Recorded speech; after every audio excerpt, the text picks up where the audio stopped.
बिस्मिल्लाहिर्रहमानिर्रहीम, अस्सलामु अलैकुम। सच न्यूज़ पर आप देख रहे हैं प्रोग्राम न्यूज़ और मैं हूं आपके साथ काशिफ रजा।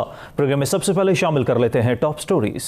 पीटीआई हुकूमत ने अपनी 3 साला कारकर्दगी की रिपोर्ट जारी कर दी। हुकूमत की 3 साला कारकर्दगी कितनी मुतासर कुन। और अफगानिस्तान के हालात एक बार फिर कशीदा। काबुल एयरपोर्ट पर धमाकों के बाद अमरीकी सदर का बड़ा ऐलान। ऑलरेडी जी टॉप स्टोरीज आप जान चुके हैं और गुज़िश्ता रोज़ हुकूमत की 3 साल कारकर्दगी के हवाले से बाकायदा तौर पर एक जश्न मनाया गया और एक तकरीब का अहतमाम किया गया। और तकरीब के दौरान न सिर्फ खान साहब की जो सियासी जद्दोजहद थी उसके हवाले से तमाम तर वीडियो दिखाई गई, बल्कि इन 3 सालों के दौरान हुकूमत ने कौन कौन से बड़े फैसले किए और कौन कौन से अहम अमूर सर अंजाम दिए उस हवाले से भी बाकायदा तौर पर वीडियो दिखाई गई। और साथ ही साथ खान साहब ने खिताब के दौरान एक बार फिर से अवाम को यह मशवरा दिया कि आने वाले 2 सालों के दौरान भी घबराना नहीं है। लेकिन सवाल यहाँ पर यह पैदा होता है कि महंगाई में इजाफा हुआ, पेट्रोल की कीमत मजीद ऊपर चली गई, अशिया ज़रूरिया की कीमतें ऊपर चली गई, बेरोजगारी बढ़ गई, महंगाई बढ़ती चली गई, मुआशी तौर पर हम गैर मुस्तहकम हो गए, सियासी तौर पर सूरत हाल कुछ बेहतर नजर नहीं आ रही, एक आम आदमी को रिलीफ मिल नहीं रहा, तो फिर किस लिए घबराना नहीं है। इस पर एक तो आज हम बात करें कि खान साहब ने एक बार फिर से घबराना इस चीज का मशवरा दे दिया आवाम को। दूसरी तरफ हम साथ ही साथ सियासी तौर पर भी बात करेंगे कि पिछले 3 सालों के दौरान हुकूमत की कौन सी अहम अचीवमेंट्स रही हैं जिनका हम जिक्र कर सकते हैं। इन 3 सालों के दौरान हुकूमत ने सियासी तौर पर तो जो सूरत हाल रही वो तो ज़ेरे बहस आएगी, लेकिन एक आम आदमी को रिलीफ देने के लिए, मुल्क को आगे बढ़ाने के लिए कौन से अहम फैसले किए, इस पर हम बात करेंगे। और फॉरेन पॉलिसी जो है वो कितनी बेहतर रही पिछले दौरे हुकूमत की निस्बत खान साहब की जो 3 साल का दौरे हुकूमत है। इस दौरान मकबूजा कश्मीर का मामला है, पाक चाइना रिलेशनशिप है, अफगानिस्तान का मसला है, अक़वाम मुत्तहिदा में जो दीगर मसाइल थे उनको उठाना है, भारत के साथ ताल्लुकात हैं और दीगर जितने भी अहम फॉरेन पॉलिसी और अमूर हैं जो कि खारिजा अमूर हैं उन पर हम बात करेंगे कि खान साहब की जो पॉलिसीज़ हैं, इमरान हुकूमत की जो पॉलिसीज़ हैं वो कितनी बेहतर रहीं।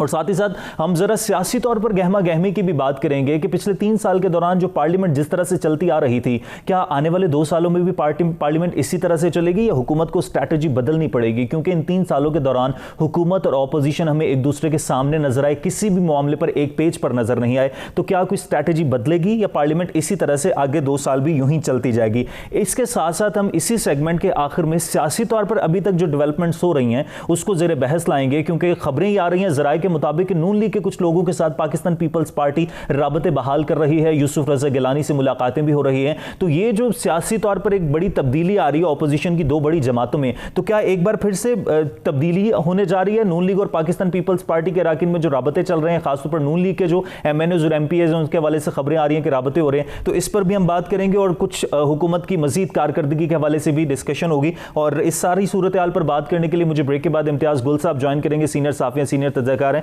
ये सारी सूरत हाल ज़ेरे बहस आएगी एक ब्रेक के बाद। देखते रहिए News R. Already ji welcome back. Break के बाद वापस आने का शुक्रिया। तमाम तर सूरत हाल पर बात करने के लिए मुझे प्रोग्राम में वीडियो लिंक पर ज्वाइन किया है सीनियर जर्नलिस्ट हैं, सीनियर एनालिस्ट हैं इम्तियाज गुल साहब ने। इम्तियाज साहब, thank you very much for your time. Imtiaz साहब, 3 साल हुकूमत को पूरे हो गए, कल बाकायदा तौर पर तकरीब का इनेकाद किया गया और सारी जो 3 साल की कारकर्दगी रही उसमें अगर फॉरेन पॉलिसी की बात करें, अफगान मसाइल की बात करें, 3 सालों की जो डिटेल है, मैं चाहूँगा ज़रा आप किस तरह से 3 साल की कारकर्दगी को देख रहे हैं और पाकिस्तान तहरीक इंसाफ की हुकूमत अवाम के लिए 3 साल में कैसी रही है।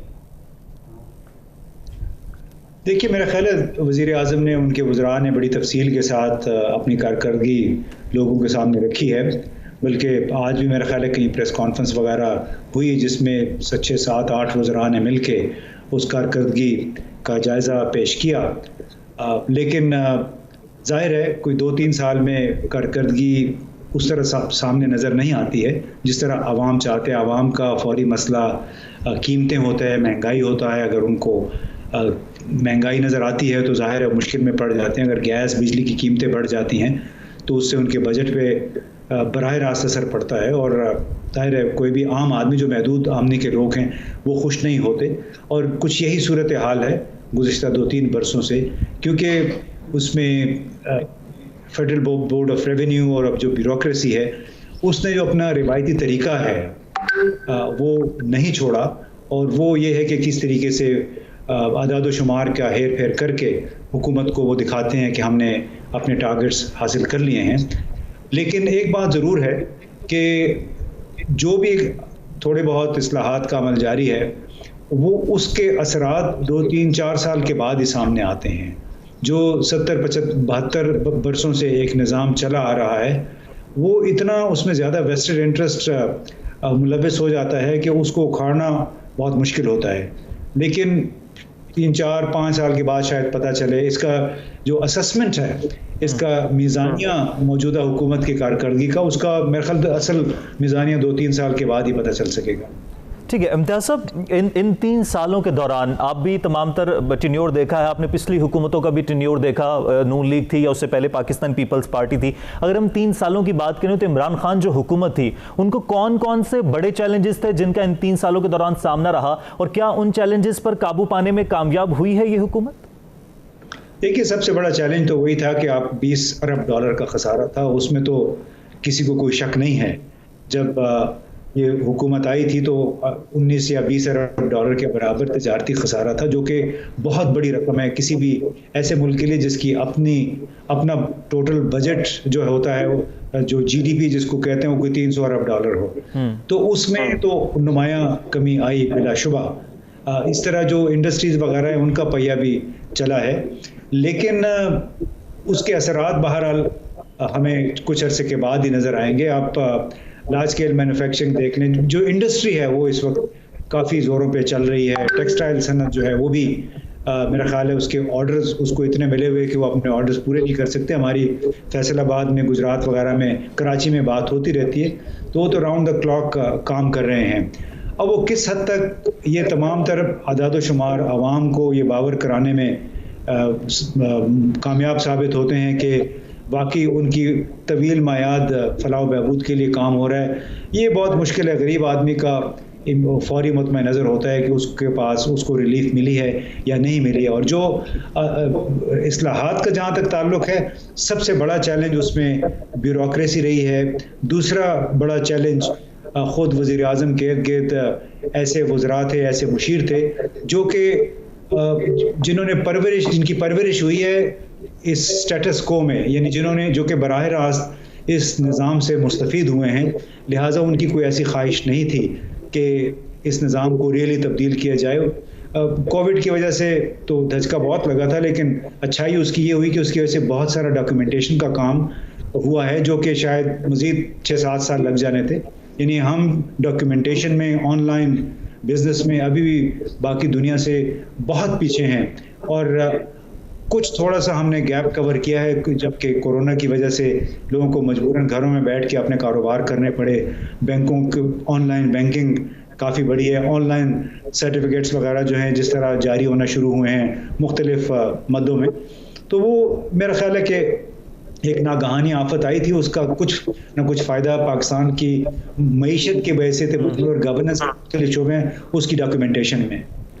तो इम्तियाज़ साहब, कल से और 3 साल के दौरान ये फ़िक्रा बड़ा ज़ेर बहस रहा, एक आम आवाम के दरमियान भी, टॉक शोज़ में भी, और तमाम तर जितनी भी तकारीब होती थी उनमें ये बात लाजमी इस्तेमाल की जाती थी। गुज़िश्ता रोज़ भी खान साहब ने फिर वही बात की। अब इस वक्त आवाम के लिए 3 सालों में पेट्रोल की कीमत भी बढ़ी, अशिया ज़रूरिया की कीमतें भी आसमान पर पहुँची, महंगाई में भी इजाफा हुआ, बेरोज़गारी में भी इजाफा हुआ। इकनॉमिकली अगर बात करें तो वो टेक्निकल एस्पेक्ट्स हैं, शायद एक आम आदमी उसको नहीं समझ पाएगा, लेकिन कल फिर खान साहब ने तमाम तर कामयाबियों के साथ ये भी कह दिया कि घबराना नहीं है। लेकिन घबराना नहीं है तो फिर कैसे चलेगा?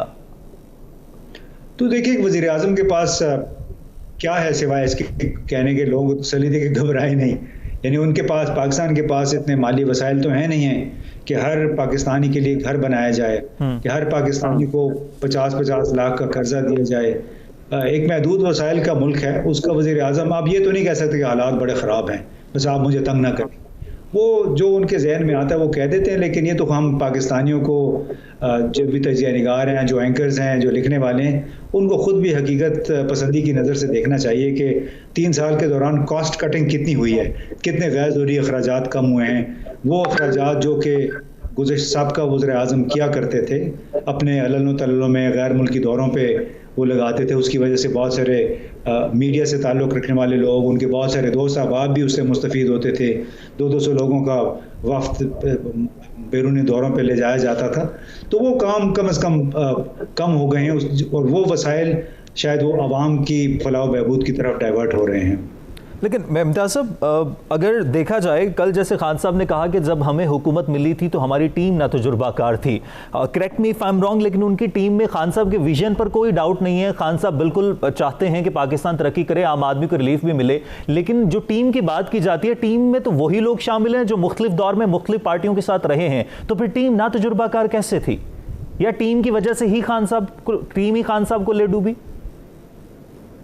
हो सकता है उसमें ज़रूर उसका अमल दखल होगा, अगर रिफॉर्म्स का जो अमल है वो सुस्त रफ्तारी का शिकार है। ये तो जो सवाल आपने पहला हिस्सा किया वो तो आप वज़ीर आज़म से पूछना चाहिए ना, मैं वज़ीर आज़म का तर्जुमान तो नहीं हूँ, ना ही मैं उनके बिहाफ पे बोल सकता हूँ, लेकिन बिलाशुबा मैंने शुरू में भी कहा कि उनके इर्द गिर्द बहुत सारे ऐसे लोग हैं जो इस निज़ाम के बेनिफिशरीज़ हैं, उससे मुस्तफ़ीद होते रहे हैं, चाहे वो रज़ाक दाऊद साहब हैं, चाहे डॉक्टर इशरत हुसैन है, चाहे नदीम बाबर थे, और बहुत सारे ऐसे नाम हैं, इवन खालिद मंसूर और वो लोग जो कि शायद एंटी चाइना भी हैं, जिसकी वजह से CPEC भी बज़ाहिर इस वक्त सुस्त रवि का शिकार है, जो चीनी सपोर्ट से मंसूबे यहाँ पे लगे थे। तो उसमें ज़ाहिर है उस टीम का भी हिस्सा होगा। बाकी अल्लाह हाफिज़ है इस मुल्क का, और अल्लाह करे कि जो वज़ीर आज़म कहते हैं उस पर वो किसी हद तक अमल दरामद कर सकें और उनके इर्द गिर्द ऐसे लोग आएँ जो वाक़तन आवाम की फलाह बहबूद चाहते हैं। We hope so. अच्छा सर, फॉरेन पॉलिसी पर भी कमेंट कीजिएगा। इस दौर में फॉरेन फ्रंट पर आप क्या अचीवमेंट्स देखते हैं? मकबूजा कश्मीर है, अफगानिस्तान का मामला है, चाइना रिलेशंस हैं, ओवरऑल जो फॉरेन फ्रंट पर अचीवमेंट्स रही हैं उनको आप किस तरह से दे रहे हैं? क्या हमारी अचीवमेंट्स हैं फॉरेन फ्रंट पर? जी, फॉरेन पॉलिसी इशू पे इतनी हमारी कामयाबी ज़रूर है कि 20 साल पहले हम जो कहते थे आज रूस और चीन भी वही कह रहे हैं, तुर्की भी हमारा साथ दे रहा है अफ़गानिस्तान के हवाले से, इंडिया के हवाले से। तो मेरा ख्याल है सबसे बड़ी ख़ारजा पॉलिसी की कामयाबी यही है। और जिस तरह खुल के वज़ीर आज़म ने कहा कि हमारा मुस्तक़बिल चीन के साथ जुड़ा हुआ है, इतना खुल के पहले कभी किसी ने नहीं कहा। अगर अमेरिका को फ़ौजी अड्डे देने की बात थी तो वो जो वज़ीर आज़म का मशहूर फ़िक्रा है 2 अल्फाज का कि एब्सोल्युटली नॉट, तो इस तरह खुल के बात पहले किसी वज़ीर आज़म ने नहीं की है।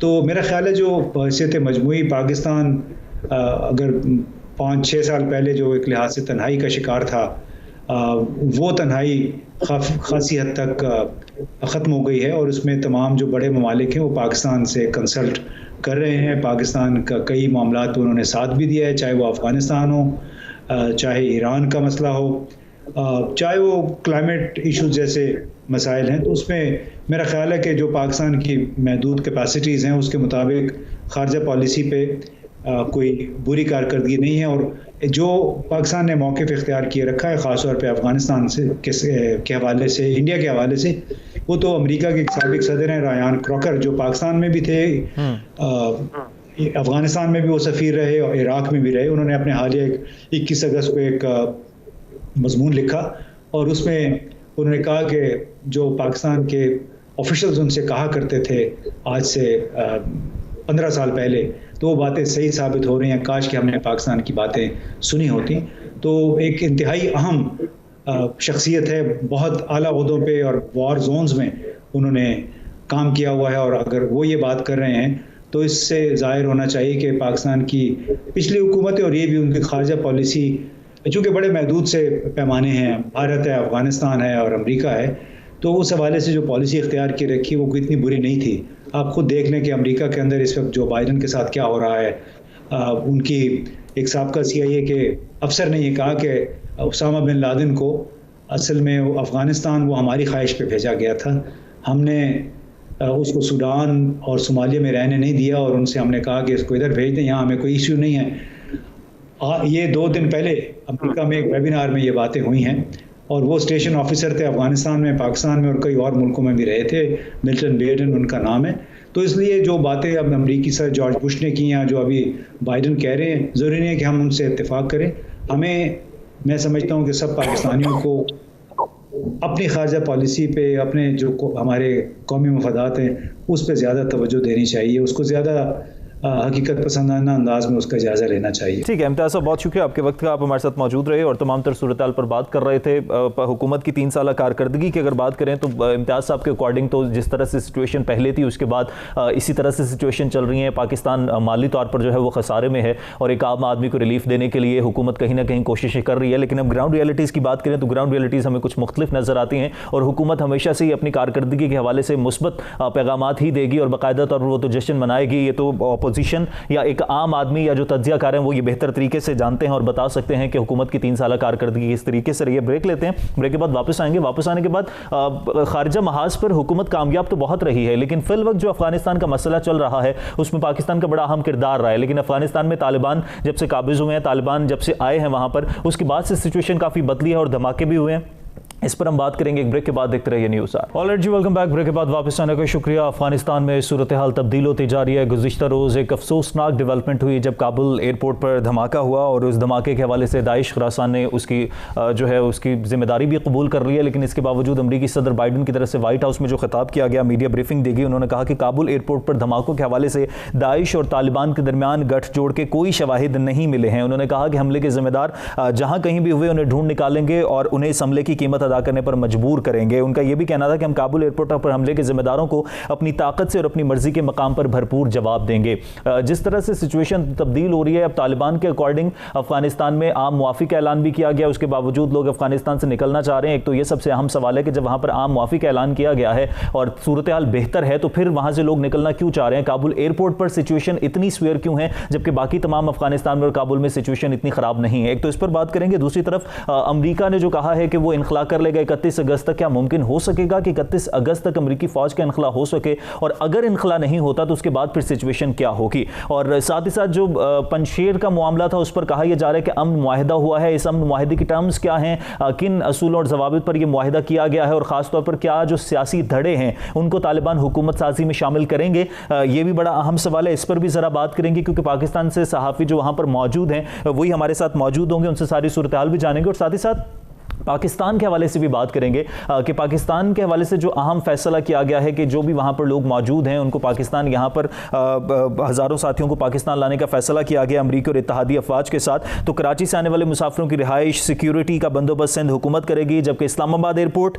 और उन तैयारों की लैंडिंग का आगाज़ 26 अगस्त से हुआ है। तो इस पर भी बात करेंगे कि पाकिस्तान पर इस सारी सूरत हाल के क्या असर पड़ रहे हैं, क्योंकि जब से अफगानिस्तान का जो मामला है, अफगान अमन अमल प्रोसेस था, उसमें पाकिस्तान का बड़ा अहम किरदार रहा तालिबान और अमरीका को एक मेज़ पर लाने में, साथ ही साथ फिर जो अफगान हुकूमत थी उनके साथ मुज़ाकरात करने में, और सारी सिचुएशन में पाकिस्तान ने शुरू से ही लेकर बड़ा अहम किरदार अदा किया है। तो अब ये सारी सिचुएशन जब तब्दील हो रही है तो इसके पाकिस्तान पर क्या असरात मुरतब हो सकते हैं? और ख़ास तौर पर अफगानिस्तान में तालिबान ने जिस तरह से कहा कि अफगानिस्तान की सरजमीन किसी के इस्तेमाल में नहीं आएगी और किसी के खिलाफ इस्तेमाल नहीं होने देंगे, तो पाकिस्तान में जो इंडियन दहशतगर्दी थी उसमें कमी आई है। तो इस पर भी हम जरा बात करेंगे। इस सारी सूरत हाल पर बात करने के एजाज सैयद साहब मुझे ज्वाइन कर चुके हैं जो कि इस वक्त काबुल में मौजूद है। बहुत शुक्रिया एजाज साहब आपका। एजाज साहब, सबसे पहले तो मैं आपसे जानना चाहूंगा इस वक्त वहां पर सूरत हाल है क्या? वहां पर मौजूद हैं आप, कल से वहीं पर सारी सूरत हाल देख रहे हैं, तो अभी वहां पर क्या सिचुएशन है?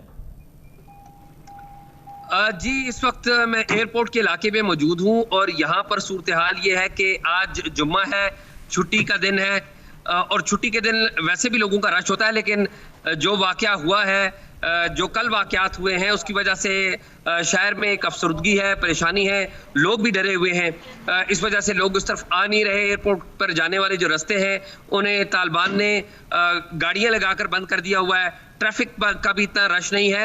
ओवरऑल मजमूई तौर पर जो काबुल शहर है वहाँ पर सिक्योरिटी हाई अलर्ट है और जो तालिबान है वो जगह जगह पर मौजूद हैं, वो चेकिंग कर रहे हैं, गाड़ियों की सायरन्स की आवाज़ें आ रही हैं। जी सही। एजाज साहब, सारी जगह सुना है कि बिल्कुल ठीक है, सारी सिचुएशन बेहतर है, लेकिन काबुल एयरपोर्ट पर एकदम से सिचुएशन खराब है, जबकि तालिबान आम मुआफ़ी का ऐलान भी कर चुके हैं, उसके बावजूद लोग जाना चाह रहे हैं। तो फिर काबुल एयरपोर्ट पर सिचुएशन इतनी स्वेयर क्यों है?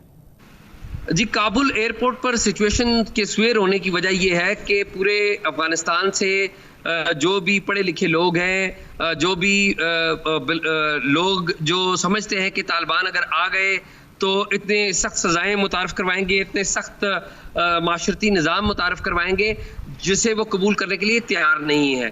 और वो समझते हैं कि उनका जो मुस्तकबिल है वो अफगानिस्तान में नहीं है, वो बैरून मुल्क में है, इसलिए वो प्रेफर कर रहे हैं कि वो किसी भी तरीके से, चाहे उनके पास सफरी दस्तावेजात हैं या नहीं हैं, वो यहाँ से निकल जाएं। इसलिए यहाँ पर रश है, और ये जो रश है पूरे मुल्क से है, ये सिर्फ काबुल का रश नहीं है। ये हेरात से भी लोग आए हुए हैं, यहाँ पर पंजशेर से भी आए हुए हैं, बगलान से भी आए हुए हैं, जदरान से भी आए हुए हैं, सारे सूबों से आए हुए हैं यहाँ पे लोग। तो एजाज साहब, आपकी क्या वहां पर बात हुई है, वहां पर जो लोग मौजूद हैं तालिबान के, या क्योंकि जिस तरह से आप कह रहे हैं कि लोग इस एतमाद में नहीं है कि यहाँ पर सिचुएशन खराब होगी, जबकि तालिबान ये यकीन दहानी करवा रहे हैं कि सिचुएशन बेहतर रहेगी, तो इस सारी सूरत फिर तालिबान क्या नैरेटिव दे रहे हैं? तालिबान बार बार लोगों को ये यकीन दिला रहे हैं कि उन्होंने आम माफी का ऐलान कर रखा है, और वो बार बार लोगों को कह रहे हैं कि किसी भी तरीके से वो यहाँ पर रहें, हम उनको हर तरह से यकीन दहानी करवाते हैं। और तालिबान ये कहते हैं कि इस वक्त अफगानिस्तान को जो पढ़े लिखे लोग हैं, जो टैलेंटेड लोग हैं, उनकी ज़रूरत है। और साथ ही साथ तालिबान लोगों को ये भी बताते हैं कि हम उनको नुकसान नहीं पहुँचाएंगे, लेकिन जो लोग माजी में 90 की दहाई में जब 1996 में तालिबान इक़्तिदार में आए थे, उनको देख चुके हुए हैं, वो दोबारा उन पर एतमाद करने के लिए शायद तैयार नहीं है। और पंजशेर का जो मामला है उस पर अमन मुआहिदा तो हो गया, जरा हमें बताइएगा कि इस मुआहिदे की टर्म्स क्या हैं और इस मुआहिदे के बाद क्या होगा? क्या जो सियासी धड़ों में लोग मौजूद हैं उनको हुकूमत में शामिल किया जाएगा, या इस मुआहिदे का क्या मुस्तकबिल है?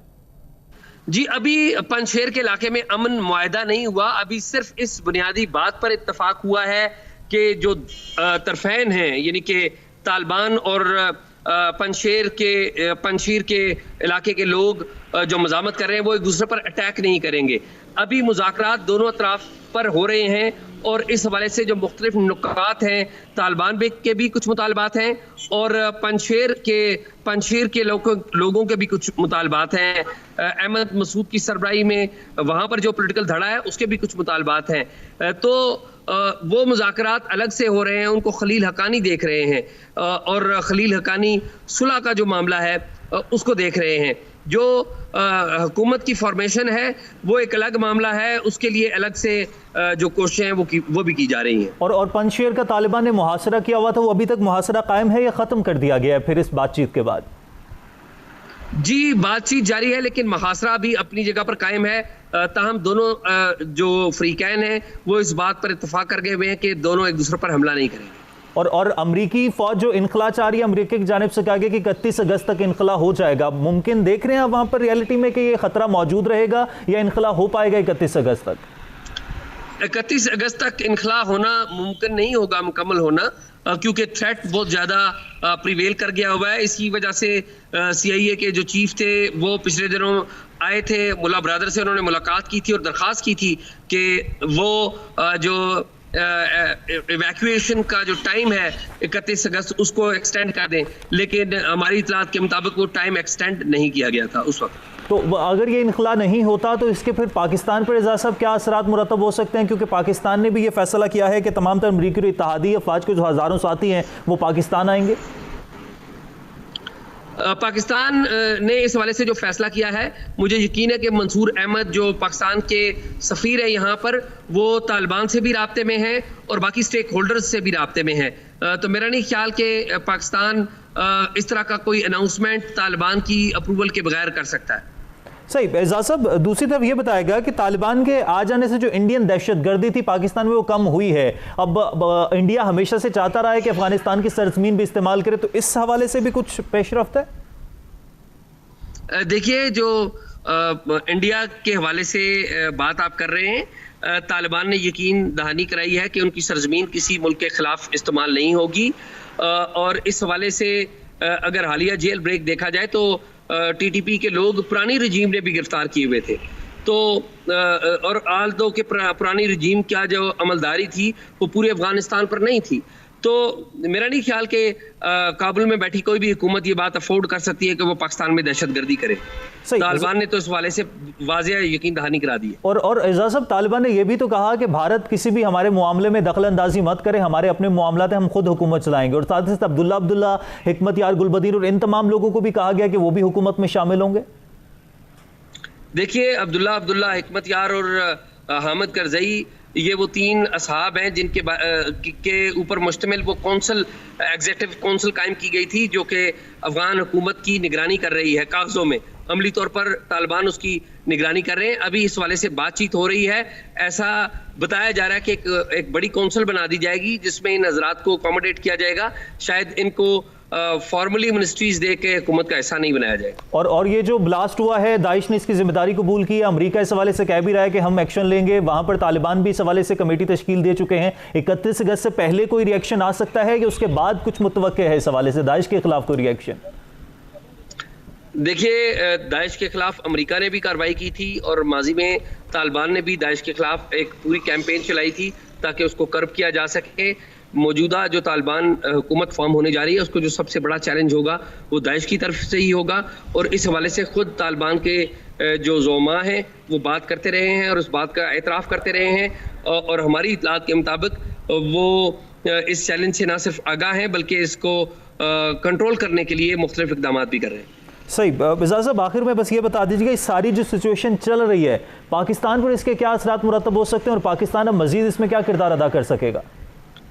इसमें कोई शक नहीं है कि जो भी सिचुएशन अफगानिस्तान की है उसके सबसे ज़्यादा असरात पाकिस्तान पर पड़ेंगे।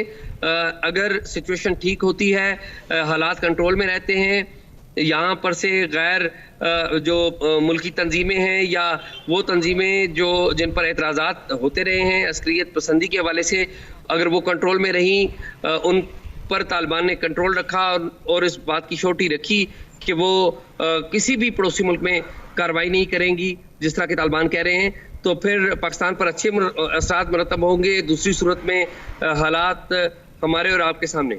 तो एजाज साहब, क्या इन खबरों में सदाकत है कि कल ब्लास्ट से पहले तमाम तर सहाफ़ी हज़रात को वहां से हटाया गया था, उनसे दूर जाने का कहा गया था, तमाम तर कैमरामैन को हटा दिया गया था? इन खबरों में सदाकत है, ये खबरें गलत हैं? नहीं, ये बात बिल्कुल दुरुस्त नहीं है। तालिबान इस इलाके को वैसे भी जर्नलिस्ट के लिए सेफ करार नहीं देते। मैं इत्तफाक से कल इस इलाके में मौजूद था। तालिबान हमेशा ही जब भी हम इधर आते हैं तो वो हमें वीडियो फिल्म करने से मना करते हैं, वो रोकते हैं और वो कहते हैं कि ये सेंसिटिव जगह है। मुझे खुद एक तालिबान कमांडर ने बताया था कि यहाँ पर दाइश हमला कर सकती है आज से 3 रोज़ पहले, और वही हुआ। अलर्ट भी जारी हुआ, अमेरिकन इंटेलिजेंस ने भी बाद में अलर्ट जारी किया। तो ये ऐसी कोई बात नहीं है कि उन्होंने मीडिया को उठाया था। मीडिया को यहाँ पर इजाज़त नहीं दी जा रही थी आउटर सर्कल में। ठीक है, बहुत शुक्रिया। एजाज सैयद साहब हमारे साथ मौजूद थे, तमाम तर सूरत हाल पर बात कर रहे थे। अफगानिस्तान में सूरत हाल कुछ ऐसी है कि काबुल में तमाम तर लोग काबुल एयरपोर्ट पर मौजूद हैं, वो वहाँ से निकलना चाह रहे हैं। तालिबान की जानिब से यकीन दहानी भी करवाई गई है कि सूरत हाल बेहतर रहेगी, तमाम तर जो भी फैसले किए जाएंगे अवाम के मफाद में किए जाएंगे। लेकिन वो लोग जो माजी में तालिबान को वहाँ पर देख चुके हैं वो इस बात पर यकीन नहीं कर रहे कि यहाँ पर सूरत हाल बेहतर होगी, इसलिए वो अफगानिस्तान से निकलना चाह रहे हैं और वो खुद को अफगानिस्तान में गैर महफूज महसूस करते हुए वहाँ से निकलने का फैसला कर चुके हैं। लेकिन पंजशेर मुआहदे के हवाले से भी एजाज सैयद साहब ने बताया कि मुआहिदा नहीं हुआ है, अभी सिर्फ बातचीत चल रही है, लेकिन इसके बावजूद तालिबान ने जो पंजशेर का मुहासरा किया हुआ था वो मुहासरा उसी तरह से कायम है। इस वक्त सूरत हाल काबुल में काफ़ी स्वेर है और इस सूरत हाल के पेश नज़र पाकिस्तान पर भी इसके असरात मुरतब हो सकते हैं। और जहाँ तक अमरीका की जानिब से फैसला किया गया था कि 31 अगस्त तक अमरीकी फ़ौज का मुकम्मल तौर पर इनखला मुमकिन हो सकेगा, तो वहाँ पर जो हक़ाइक़ हैं उनकी बुनियादों पर 31 अगस्त तक अमरीकी फ़ौज वहाँ से इनखला नहीं कर सकती है और इसके भी पाकिस्तान पर असरात मुरतब हो सकते हैं। पाकिस्तान ने भी इस हवाले से अहम फैसले किए, हम देखते हैं कि मुस्तक़बिल में क्या होता है। और तालिबान जो है वो हुकूमत साजी करने की तरफ जा रहे हैं। अब देखते हैं कि तालिबान वहाँ पर वहाँ की आवाम को यकीन दिलाने में कामयाब होते हैं या नहीं होते। आज के प्रोग्राम से इजाज़त दीजिए, अल्लाह ने के पान।